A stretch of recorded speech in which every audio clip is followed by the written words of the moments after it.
Hello and welcome to Film Friday. This is edition number 5 and today is Friday, February 19th. Now that the Victoria Film Festival has wrapped, our Film Fridays will be a little bit shorter in length. On the national provincial film news front, we're going to include a couple of stories around how the film industry has managed to keep rolling with large crews in the middle of this pandemic, for which anyone who watches television or subscribes to streaming services is, I'm sure, extremely thankful. The CBC released a story about the rapid COVID testing employed by BC that enables film productions to keep on rolling. This lab has been set up in Coquitlam and is operated by a huge US-based forensic lab, Omega Laboratories. Follow this link below for more details. And a Dr. Adam Lund, who is an emergency physician in BC, is used to specializing in providing services to large-scale public events like festivals and such. Since COVID has shut down all of these kind of gatherings, Netflix has grabbed him up to work in the film industry. Watch this global news clip for more information. Just a reminder to our filmmakers that the Harold Greenberg Shorts to Features program closes March 24th.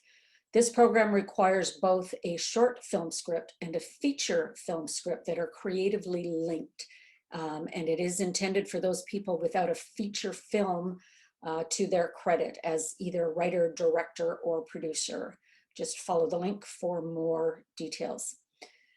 Regarding some film education opportunities in the region, you can find out about who all the players are and the behind the scenes workings of the film industry in this following union required introductory course. You get to learn who's who on set, develop your set etiquette and the established protocols of set safety. You can explore the various jobs in the business and the realities of working in this industry. You'll leave with the tools needed to decide if film is for you, and if the answer is yes, you will have the confidence needed to feel comfortable on your first day of set. This is offered through Royal Roads with Kathleen Gilbert, our film commissioner, as the facilitator. The course operates both March 6th and 7th. It's a 2-day course. Also available through North Island College is a 9-week online course which starts March 8th. The course is free for qualified applicants and will prepare you for work in the craft services portion of the motion picture industry. Again, follow the details. On the indie side of things, as we mentioned last week, Cinevic put out a call for a podcast host. They received a lot of entries and the review process is currently underway. So we're really hoping that next week we can announce who the host will be of all things happening in the indie film in this region. Also from Cinevic and coming up March 9th is a session led by award-winning documentary filmmaker and friend of mine, Patricia Sims. This Zoom event starts at 7 o'clock and we're going to try and get Patricia on our next Film Friday to tell you a little bit more.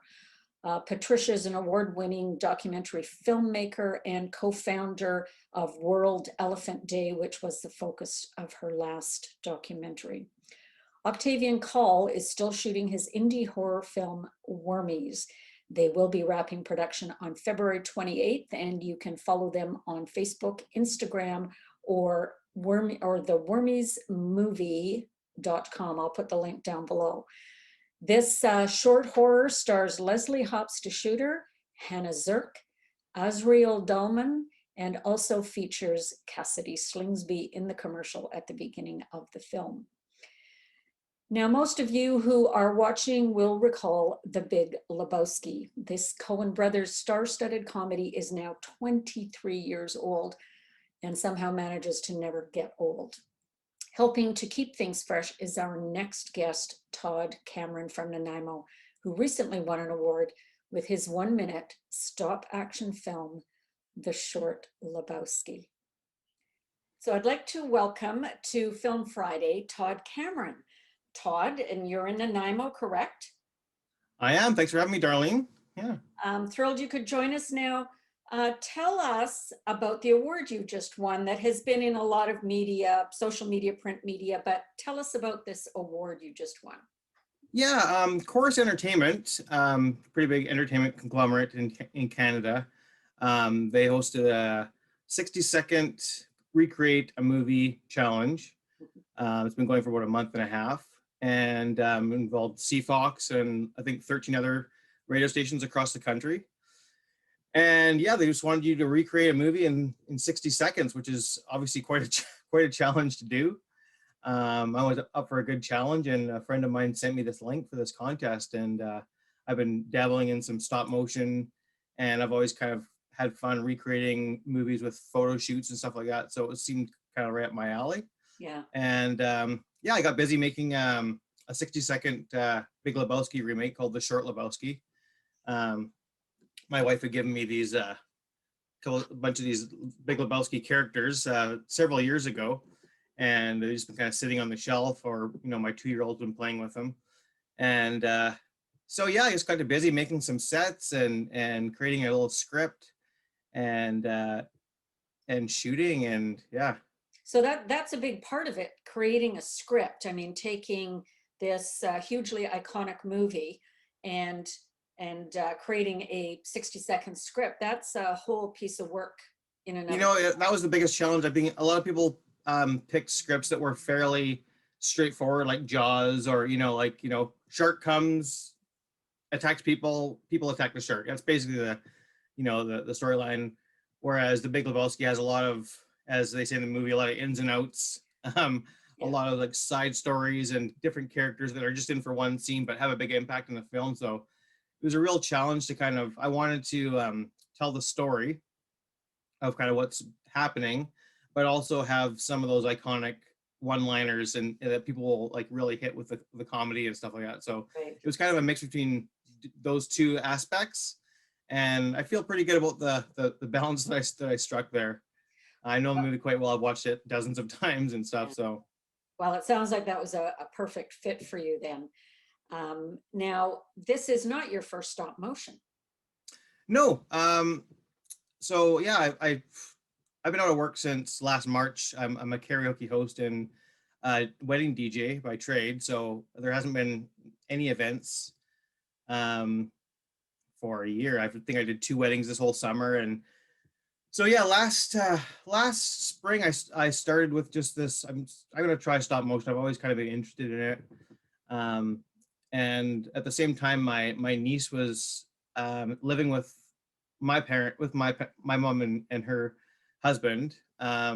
So with my niece's grandparents, because my sister is a nurse, so she wasn't able to have her daughter at home with her during the beginning of the pandemic. So she Right. was kind of stuck at her, at grandma's place, and I wanted to do something for her, so I made this little stop time.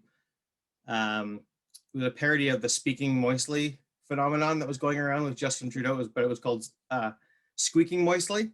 I have not seen that one. I have come across another of yours, but speaking moistly, oh my God. So where does that live? That one lives on YouTube. So you have a YouTube channel Yes, I do. Yeah, yeah.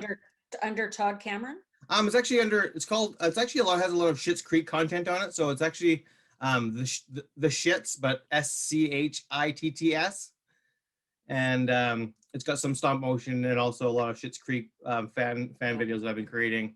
Yeah. So yeah, that was the first one, and it got a little cute story on the Sawatsky sign off on CTV, and my niece loved it and stuff, and kind of just my first foray. So it was like jerky movements and stuff, but it made me laugh and made some other friends and stuff laugh. So kind of like it's the technology on cell phones, even the apps that they have now are make it quite user friendly to do stop motion. So I've been kind of playing around with it just a little bit here and there, but my next big project was I watched the finale of Schitt's Creek, which is like just my favorite TV show. It's like so well done, Canadian success story, and they won all these Emmys, and just such a great show. And I wanted to show my appreciation for that show, so I created a 1-minute version of A Little Bit of Alexis from the show song, a very popular song on the show, and with my Fisher Price vintage Fisher Price collection, and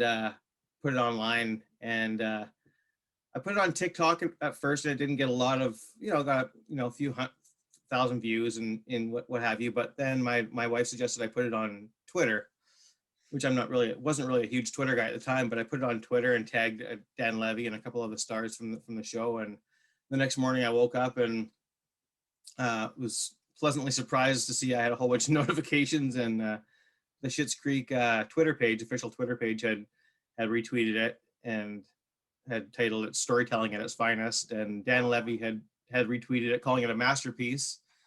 And then Annie Murphy, another Emmy Award winner, had also retweeted it. So just like this huge boost of confidence for my storytelling and my stop motion, and I think I had like 350,000 views on Wow. Twitter and stuff. So Wow. it was a lot of fun. Yeah. Well, and hopefully you're at the point now where that'll start generating some income for you. Yeah, that's kind of the next hurdle. So yeah, just recently I won the fan favorite prize from this recent CFOX.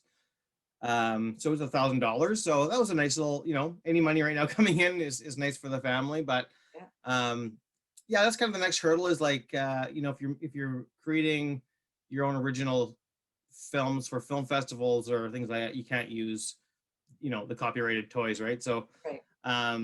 it's going to be a matter of finding ways to create my own characters. I know there's a whole artistry in itself of having these, these metallic, kind of almost like Terminator robot skeletons that you create figures around, right? Yeah. That'll be my next challenge, and I also have a few ideas for some stop motion projects that don't involve characters, that involve inanimate objects that I've kind of got brewing around in my head. So yeah, I'm kind of like looking at maybe some local grants and some different avenues to kind of keep income flowing in and keep doing what I love to do. Good for you. Now, to go to the filmmaking side of this, just so people are aware, a 1 minute stop motion requires about how much footage, well, there's two things. There's the creation of all of those moments that go together to create the stop motion piece, the final piece. Right. And then there's the amount of footage that you get that then has to be whittled down to, in our case, the 1 minute. So give us some sense of what it takes to actually output a 1 minute stop motion video like the work you've been doing. It's, I should really keep track more rarely because I've often asked this, but I would estimate probably between 65 and 75 hours of work, because the first was the little bit of Lexus was just basically the characters and very simple backgrounds, but this time I really wanted to, crafting is a passion of mine, so I really wanted to create sets that look like they could be real but in miniature size. So just as an example, from the movie, I created the dude's bathroom here, that he has a few different violent attacks in there, yes. And yeah, so I wanted it all to look really kind of clean, and so that was most of the time was spent creating the sets, the props, finding little things that I needed, and the preparation of filming. That was probably at least half, maybe even 2/3 of the time was spent creating everything that I needed. Then because once I start filming, I just kind of want it to be a fun process, have everything kind of at hand, and just find the location that I need and just go and kind of do it. So yeah, probably I'd say about 75 hours or so to create a minute. Yeah. A minute.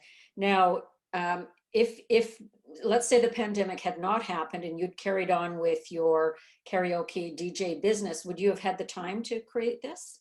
Actually, yeah, I probably would have, because the great thing about my job is I work 2 nights a week doing karaoke, and then I do weddings on the weekend. So it still leaves me a lot of time during the week. I do have a 2-year-old son, but my wife stays off and what have, or at nighttime when he's gone to bed. Yeah. I have time to kind of craft it. It would have probably taken me a little bit. I would have had to really stretch it out, like go a bit harder at the project if I had been working. But yeah, that's the great thing about my job, is even if I go back to work, I can still kind of keep at my passions. Great.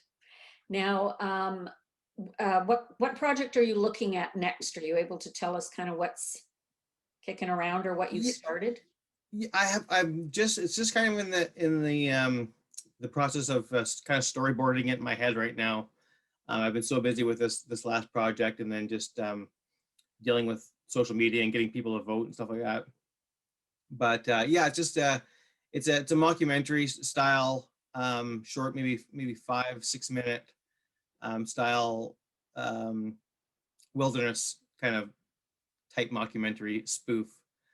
And yeah, I've done a little bit of short film. My friend Gord Bestwick and I entered the 1 minute challenge here in Nanaimo, the 1 minute movie mobile Right. challenge, and we ended up winning this past year Yeah. with our little video called "Bro in a Box," Yes, and that was, I saw that. yeah, that was a lot of fun. So um, yeah, it's just I've had a few opportunities now to be in theaters or what have you, and watching the reaction of people to your to my creations, and it's really a kind of a neat feeling to hear the laughter, and Yeah. to see people getting a smile or getting a kick out of something that you've created. So keep it going for a while. Well, that's great to hear. And I know that people are going to want to follow you. So I am going to put down your links. So you said you hadn't been particularly active on Twitter previously. Are you now Oh a Twitter guy? yeah, Or yeah, I'm on there pretty much every day checking things and posting some of my projects. So yeah, you can find me. It's on Twitter. It's at Todd Cameron 22. I did find you there. Yeah. Yeah, Todd Cameron 22. Now, your YouTube channel, what is best for you if viewers come into you through Twitter? I guess that links to your YouTube, correct? Yeah, it does. Yeah. All your Yeah. work that you actually post up. So, Yeah. okay, so they can either follow you on Twitter if that's their most comfortable playground, or they can go direct to your YouTube site. You sure can. Great. Well, that's wonderful. Well, thank you for joining us. Congratulations again. And let's hope that the short Lebowski also gets some, maybe some retweets out of the likes of Jeff Bridges or the Coen I'm hoping. brothers, or that would be very cool. That would be great. All right. Well, we look forward to following your Great. this new career path that you're on, and things look very exciting for you, Todd. So thanks for coming on. Hey, thanks very much, Darlene. Okay. Take care. You too. And that's it for Film Friday, this Friday, February 19th. Thanks for watching. And if you have any ideas about what you'd like to see, what topics you'd like covered, just pop me a note to film@darlenetate.com, or put something in the comments. I generally peruse those after every show. Thank you.